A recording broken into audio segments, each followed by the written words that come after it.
Bonjour. La France orange mécanique, comme le livre de Laurent Auberton, c'est maintenant.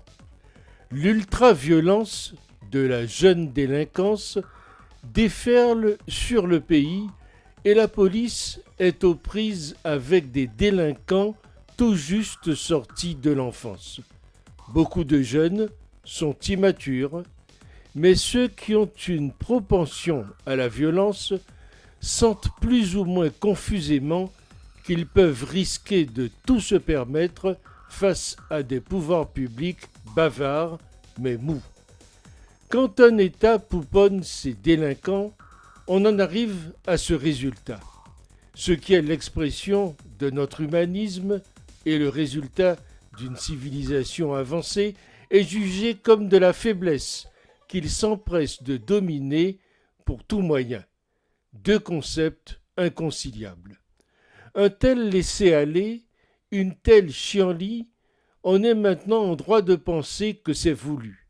Si l'ultra-violence de la jeunesse délinquante déferle, c'est qu'on le veut bien et que l'on ne se donne pas les moyens de l'empêcher. Tout cela n'est qu'une question de tolérance et de volonté. Si l'autorité supérieure de l'État décidait que ces agissements délictueux ne doivent plus exister et sont totalement illégaux, eh bien en quelque temps, ça n'existerait plus. Il y aurait de la casse, mais ce serait comme ça.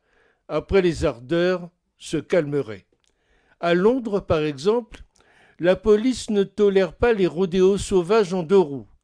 Ils ont une réaction simple. Quand un rodéo se déclare, ils y vont à deux véhicules et tapent les motos concernées.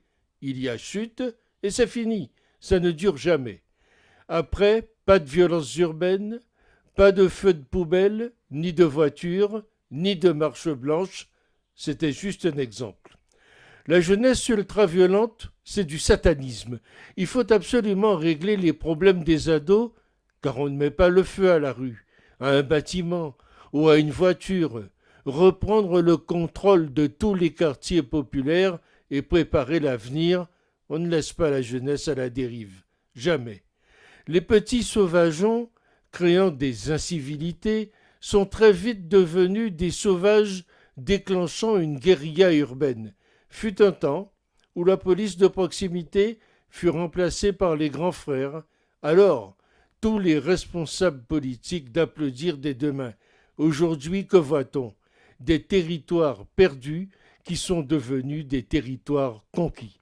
Ces enfants n'ont pas été éduqués. Les adultes sont absents.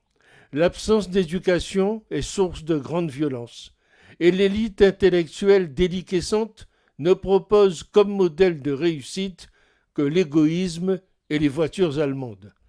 Le laxisme et la complaisance ont laissé la place à la violence. On n'a jamais vu une telle violence. C'est proche d'une insurrection qui va devenir incontrôlable. Alors, quelle solution ? Seul espoir de remède à ce cancer. Il a un nom, le cachot. Le cachot est fait spécialement pour cette jeunesse fougueuse. Le cachot permet de réfléchir à son avenir, au sens que l'on veut donner à sa vie. Le cachot permet aussi aux salariés de rentrer chez eux sans se faire menacer de mort dans le hall de leur immeuble où s'est installé un commerce non déclaré. Ces mêmes salariés qui pourront retrouver leur véhicule au matin à l'heure de repartir gagner leur vie et nourrir leurs enfants. Le cachot évite des feux d'artifice très mal tirés à hauteur d'homme alors qu'on n'est même pas le 14 juillet. Artificier est un vrai métier. Le cachot permet encore aux éboueurs de ramasser des poubelles et non de se trouver face à des tas d'ordures calcinées. Je ne vois que des avantages au cachot, qu'on se le dise.